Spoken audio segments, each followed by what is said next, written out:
2024 উপলক্ষে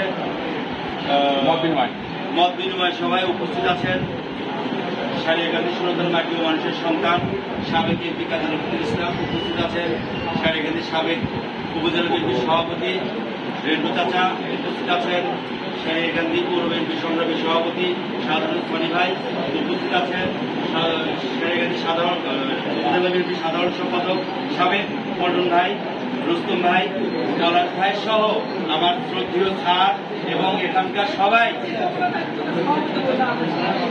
সবাই আমার রইল আমার আন্তরিক। যাই হোক, আমাদের এমপি সাহেব উনি খুব দয়ালু ব্যক্তি। এই আমাদের মিটিং এ আমাদের হিন্দু সম্প্রদায়ের অনেকেই বললো যে আসলে দানের খাতা দেবো, শুনলো আসলে দানের খাতা নিয়ে উনি আসছে আমাদের জন্য। সারিয়াকান্দি অন্য কেউ আসেনি, সারিয়াকান্দি অন্য কেউ আসেনি। দানের খাতাটা নিয়ে যতটুকু সহযোগিতার হাত ভাগ ধরিয়ে উনি দিয়েছেন। তাই সেই জন্য আমরা সবাই তার জন্য দোয়া করি, আল্লাহ যেন তাকে আরো ভবিষ্যতে আরো অনেক বড় করেন। এই বলে আমি আমার কথা শেষ করছি।